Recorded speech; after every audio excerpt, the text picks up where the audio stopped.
Meidingu Paicombana, Nonga Kibadagi Manawa Ibungo Tonsen Ngambana, Ngangbam Janu Ngaikong Ngambi Panaduna Pokpa, Mazai Bungo Charairongba, Kristapta Lishinga Magachatruk, Maribudra Taret, Lamtagi, Tarani Panba, Irai Numitta, Masagi Sahi Kun Manga Subada, Ningthourol Tha Sigi Kuntarukni Panba Nong Maijing Numitta, Meidingu Charairongba Ibemma, Laimaren, Hizam Sanu, Selgoi Rembina, Mazai Bungo, Kampamba, Kongyamba, Akoijam Taba Pui. Meidingu Charairongba Ningthourol Leipaki, Mang Kuding Mak Toktokaleme. Ningthourgi Oiba Pambalan, Awagi Taipong the Lantaduna, Taipong Ningthou, Koseng Bulan Ngamlaki. Kristapta Lishinga Magasatruk Maribudrani Pan, Sajibugi Kunni Pan Balaibak Pok Panumitta, Meidingu Charairongba Lusingduna, Moirang Laichi Meitei de Laiba, Kongnang Takhen Sing the Lantaba Lak, Palambi de Laiba, Nungteki Ching the Lantaduna, Nungteki Ningthou, Nungkaireng Yauna, Lanpa Yankai Humdoi Paraklame. Kalen Thada, Meidingu Charairongba, Meidingu Paicombagi, Lupung Tholame. Meidingu Charairongba, Leipaki Wayan Thaudada, Jumna Wayan Bangamnaba, Amadi Leipaki Wayan Thaudabo, Leipak Miam Kangnaba, Nung de Iduna, Poinu Thagi Marini Panba Irai Numitta, Laika Sa Lining Thogi Laishang Mamangda, Yungduna Kilame. Meidingu Charairongba, Kristapta Lishinga Magasatruk Maribudra Mapangi, Poinu Thagi Tarukni Panba, Iraida, Lairema Panthoibigi Shaktambo Hainaba, Ahiba Hanjabat Taribu, Laimi Tamhalame. Aduga, Thasigi Taramathoini Panbayum Sakaisanumita, Panthoibigi Shaktam Hairami.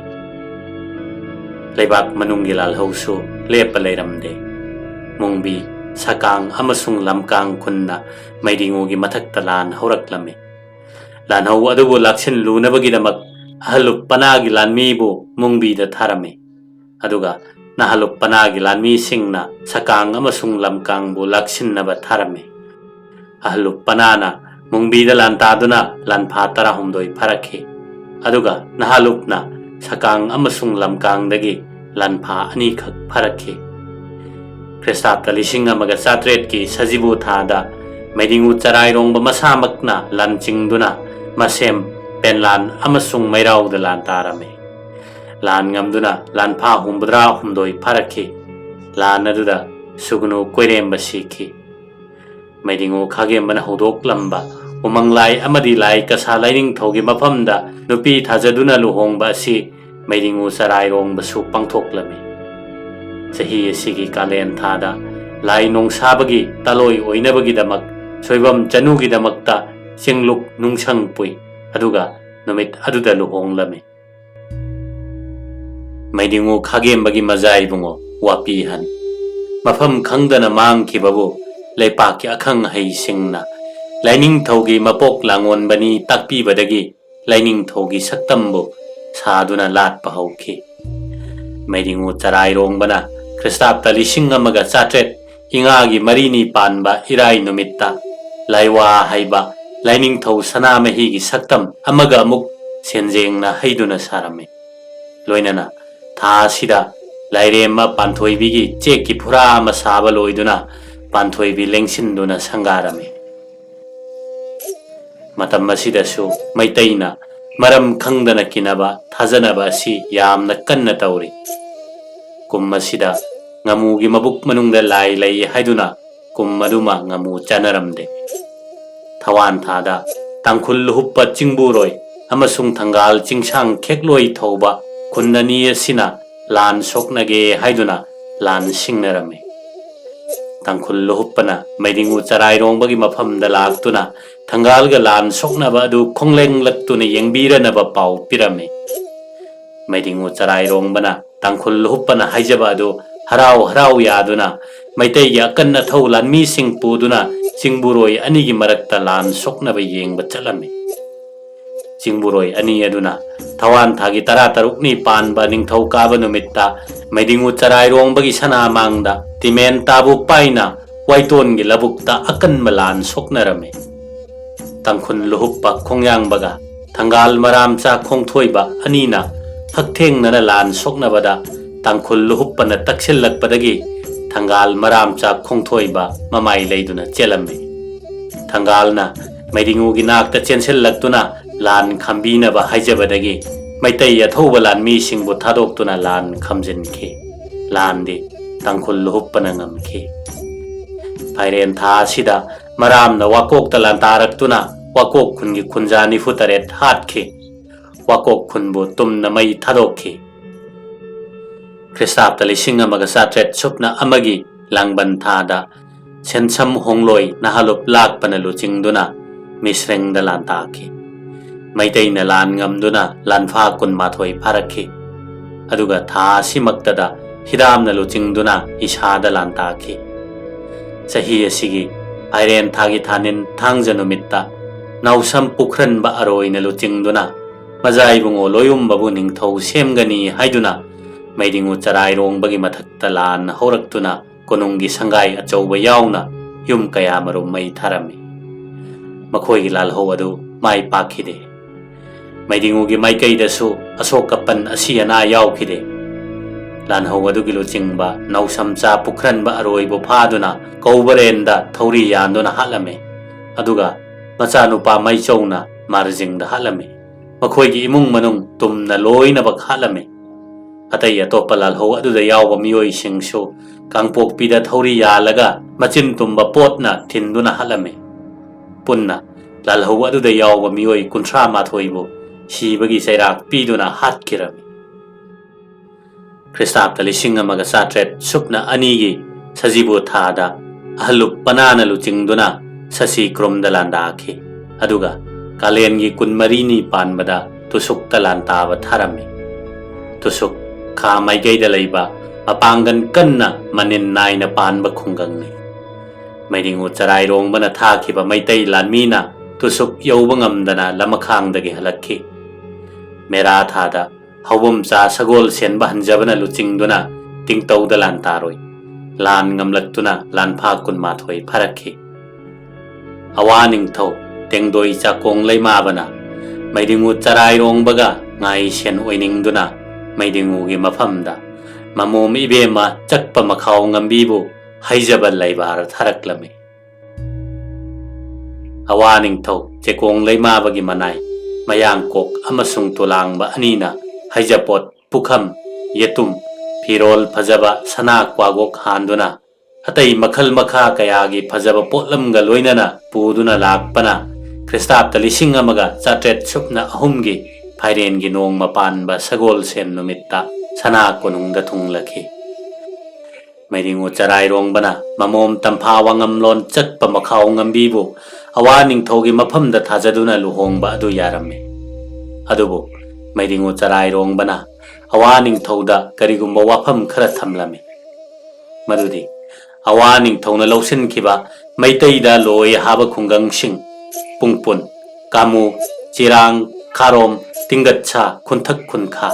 ꯃꯔꯨ ꯀꯣꯟꯗꯣꯡ ꯑꯃꯁꯨꯡ ꯇꯔꯥꯎꯕꯨ ꯑꯃꯨꯛ ꯍꯟꯅ ꯃꯩꯗꯤꯡꯉꯨꯗ ꯍꯜꯂꯛꯄ ꯑꯗꯨꯒ ꯃꯃꯣꯝ ꯏꯕꯦꯝꯃ ꯇꯝꯐꯥ ꯋꯥꯉꯝꯂꯣꯟ ꯆꯠꯄ ꯃꯈꯥꯎ ꯉꯝꯕꯤꯕꯨ ꯑꯋꯥꯒꯤ ꯂꯩꯃꯔꯦꯟ ꯑꯣꯏꯍꯟꯕ ꯍꯥꯏꯅ ꯍꯥꯏꯔꯝꯃꯤ ꯑꯋꯥ ꯅꯤꯡꯊꯧꯅ ꯃꯩꯗꯤꯡꯉꯨ ꯆꯔꯥꯏꯔꯣꯡꯕꯅ ꯄꯥꯝꯂꯤꯕ ꯃꯩꯇꯩꯒꯤ ꯂꯣꯏ ꯍꯥꯕ ꯈꯨꯡꯒꯪ 8ꯃꯛ ꯑꯗꯨꯕꯨ ꯑꯃꯨꯛ ꯍꯟꯅ ꯍꯟꯗꯣꯛꯄ ꯑꯗꯨꯒ ꯃꯃꯣꯝ ꯏꯕꯦꯝꯃ ꯃꯈꯥꯎ ꯉꯝꯕꯤꯕꯨ ꯂꯩꯃꯔꯦꯟ ꯑꯣꯏꯍꯟꯕ ꯍꯥꯏꯕ ꯑꯗꯨ ꯍꯔꯥꯎ ꯍꯔꯥꯎꯅ ꯌꯥꯔꯝꯃꯤ ꯃꯩꯗꯤꯡꯉꯨ ꯆꯔꯥꯏꯔꯣꯡꯕꯒ ꯑꯋꯥ ꯅꯤꯡꯊꯧꯒ ꯍꯥꯏꯅꯕ ꯋꯥꯐꯝꯁꯤꯡ ꯌꯥꯅꯕꯗꯒꯤ ꯑꯋꯥ ꯅꯤꯡꯊꯧꯗ ꯃꯃꯣꯝ ꯏꯕꯦꯝꯃ ꯆꯠꯄ ꯃꯈꯥꯎ ꯉꯝꯕꯤꯕꯨ ꯂꯨꯍꯣꯡꯗꯨꯅ ꯊꯥꯖꯔꯝꯃꯤ ꯈ꯭ꯔꯤꯁꯇꯥब्ꯗ 1900 ꯁꯨꯞꯅ ꯑꯍꯨꯝꯒꯤ ꯁꯖꯤꯕꯨ ꯊꯥꯒꯤ 18ꯅꯤ ꯄꯥꯟꯕ ꯂꯩꯕꯥꯛ ꯄꯣꯛꯄ ꯅꯨꯃꯤꯠꯇ ꯃꯩꯁꯅꯥꯝꯆꯥ ꯑꯆꯔꯥꯟꯕ ꯑꯍꯜꯂꯨꯞ ꯂꯥꯛꯄꯕꯨ ꯇꯨꯁꯨꯛꯀꯤ ꯃꯊꯛꯇ ꯂꯥꯟꯇꯥꯕ ꯊꯥꯔꯝꯃꯤ ꯇꯨꯁꯨꯛꯀ ꯑꯀꯟꯕ ꯂꯥꯟ ꯁꯣꯛꯅꯔꯝꯃꯤ ꯂꯥꯟꯐꯝ ꯑꯗꯨꯗ ꯃꯩꯁꯅꯥꯝꯆꯥ ꯑꯃ ꯁꯤꯈꯤ ꯇꯨꯁꯨꯛꯀꯤ ꯂꯥꯟ ꯃꯇꯨꯡꯗ ꯆꯤꯡꯉꯥꯈꯝ ꯄꯟꯂꯤꯡꯅ ꯂꯨꯆꯤꯡꯗꯨꯅ ꯂꯣꯟꯇꯥꯏꯗ ꯂꯥꯟꯇꯥꯈꯤ ꯂꯥꯟ ꯑꯗꯨꯗ ꯆꯥꯏꯔꯦꯟꯒꯤ ꯈꯣꯡꯁꯥꯕ ꯁꯤꯈꯤ ꯂꯥꯟ ꯉꯝꯗꯨꯅ ꯂꯥꯟꯐꯥ 6 ꯐꯥꯔꯛꯈꯤ ꯈ꯭ꯔꯤꯁꯇꯥब्ꯗ 1900 ꯁꯨꯞꯅ 4ꯒꯤ ꯂꯝꯇꯥ ꯊꯥꯗ ꯃꯩꯁ꯭ꯔꯥꯝꯆꯥ ꯑꯆꯥꯟꯕ ꯑꯍꯜꯂꯨꯞ ꯂꯥꯛꯄꯅ ꯂꯨꯆꯤꯡꯗꯨꯅ ꯁꯣꯝꯄꯨꯡꯗ ꯂꯥꯟꯇꯥꯈꯤ ꯂꯥꯟ ꯉꯝꯗꯨꯅ ꯂꯥꯟꯐꯥ 2 ꯐꯥꯔꯛꯈꯤ ꯃꯩꯗꯤꯡꯉꯨ ꯆꯔꯥꯏꯔꯣꯡꯕꯅ Hindu lainingi sarukama oiriba nimandi lainingda ihan hana laiming loba ningthongni. Meidingu Charairongba mahak masamak na lusingduna nimandi lainingda laiming logadaba atay laibaki miyoi singa punna chara henminnaduna Kristapta 1973 Sajibu Thagi Mangani Panba Yumsakai Numitta Rai Banamali Acharjana Meidingu Charairongba Amadi Laipaki Miyambu Nimandi Lainingda Laiming Lorame Rai Banamali Acharja Urishadagi Laktuna Meidingu Charairongbagi Manakta Thunglaki Mahakna Lakpa Matamda Tulasi Chora Lai Devata Loinaraklami Laiming Loba Matamda Meidingu Charairongbabu Pitambar Singh Haiba Hindugi Maming Onduna Laiming Lorame Meidingu Charairongbana Pitambar Singh Haina Maming Ontoktuna Nimandi Lainingda Laiming Lokibagaloinana Meitei Mingi Mamaida Singh Tappa Ahanba Ningthourol Wari Masidagi Hoduna Meitei Mingi Mamaida Singh Tappagi Chanabi Asi Horaklame Meidingu Khagembagi Sana Haktakki Mamang Paubada Bamon Singna Icham Chamna Lamlan Bapunsi Amagum Hinglame Asumna Lamlan Bu Oina Lairamba Bamon Singh Kanglai Paki Naisa Singh Kanglupta Salakhe Meidingu Khagemba Sana Haktak Asidagi Bamon Singh Leipak Asigi Miyoi Ama Oina Masak Khangbibagum Taurakle Meidingu Paikombagi Sana Haktakta Masak Leplaba Leipaki Anem Awangi Mathang Manauda Naikhu Naipa Tampak Loi Singloi Yaithibi Amasung Bamol Singh Asine Bamol Singh Meitei Ningol Amasung Chingmi Ningongi Macha Masung Aktane Hindu Laining Lichat Loukibadagi Bamon Gi Thakasi Kangwang Wangkalake Makoina Laining Laishon Tinsondagi Hendoktuna Salan Lengaklon Amasung Laibar Gi Thakta Thabak Tauba Horakhe Lebakasida Hindu Laining Bakaya Leptana Lakhe Meidingu Charairongbana Nimandi Laining Loba Matung Pangkui Kuidana Muni Wangang Daba Kunithoi Amasu Mayang Lebaktagi Thoraklame Banamali Acharjana Meidingu Charairongbagi Guru Oibadagi Mahak Yumnakpo Guru Aribam Yumnak Asi Pirame Meidingu Charairongbana Sangairen Mathol Ahum Suba Saduna Mathakadu Upakna Kuplaga Senjengna Mathak Yaiduna Kuplame Kristapta 1973 Ingyen gi 18 Panba Laipak Pokpa Numitta Awa Kyong Haiba Saba Tholakhe Mahakna Tholakpa Matung Numit 12 Suba Ingyen gi 18 Panba Laibak Pokpada Kalikagi Kyong Saba Horame Saba Horaga Loisan Khidre Meidingu Charairongbana Rai Banamali Acharjada Nimandi Lainingda Laiming Lobadagi Krishna Ningba Horame Kristapta 1973 Kalengi 18 Panba Irai Numitta Krishna Gi Kyong Puralayum Saduna Krishna Bulalame Krishna Gi Kyong Saraba Matungda Mamang Sahida Kalikagi Kyong Saba Loidana Tokhibadu Inaw Nauna Sahi Asigi Ingyen Gi Mangani Panba Ningthourol Kaba Numitta Saba Horame Tusukna Tattana Meidingu Charairongbabu Singnaduna Lan Horaklame Tusukna Meidingu Gi Mathakta Lan Horakpadagi Kristapta 1974 Gi Phairen Thagi 12 Panba Thangjada Ngangbam Lamloina Luchingduna Tusukta Lantarame Tusukki Landa Tusukna Lakchaduna Khetri Pairaki Bo Harhauki Meitei Lanmi Tusukki Makhutta Maithiduna Halaklame Mamang Sahida Saba Haukiba Kalikagi Kyong Puralayum Saba Loiduna Ingyen Gi 12 Panba Irai Numitta Sangarame Sangaba Matung Numit Kunni Subada Ingyen Gi 9 Panba Yumsakai Numitta Kalikagi Kyong Pura Ningkhairaktunna Miyoi Ahum Nalami Maduda Miyoi Ama Sirami Anidi Hinghauki Kyong Ningkhaiduna Mi Nanduna Misi Mina Yaubadagi Awa Kyong Saba Kyong Ningkhaiba Matung Numit Nini Leiraga Awa Laipak Tahanki Awada Laibara Tharuba Bamol Lokhon Halaktuna Langban Thagi Iraida Sana Konungda Thunglakhe Meidingu Charairongbana Kulakta Yum Chinna Saba Mayambu Hongdok Hanki Aduga Loinana Mangsu Hongdok Halame Meidingu Charairongba tusuk asi yamna nawang khigadawre amuktang maru phangna namthadaba yade khanduna leiringaida tusukna Meidingu gi mathakta lan horaklami mamangi tusukna lan horakhiba khongpham ahumdasu Meidingu na leibaki angam athausing thaduna lan sokna hali adubu tusukki makhutta maithiba phanglami handakki tusukki lal ho asidadi Meidingu masamakna lanching len oiduna tusukki mathakta lan tage haiduna lan gi thaurang chawna tawrami Meidingu Charairongba Kristapta lising amaga satret supna mapan gi sajibu thagi taret ni panba leibak pokpa numitta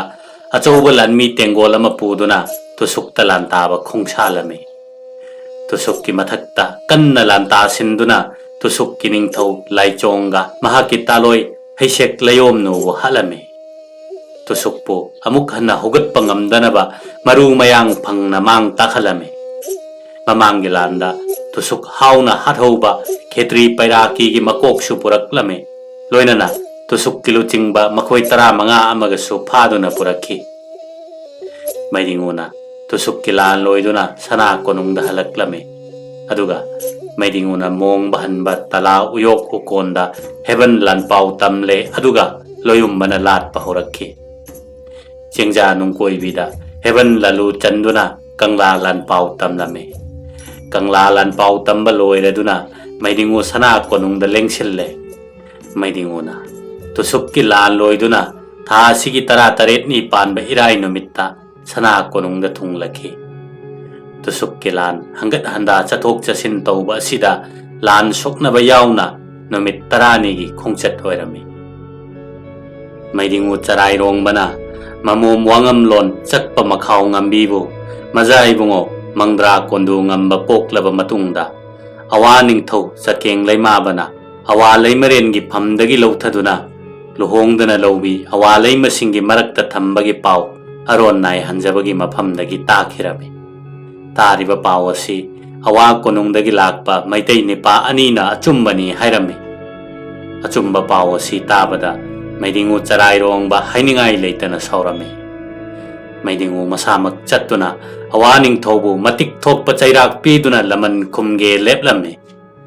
kanglei paki angam mathau sing kaukhattuna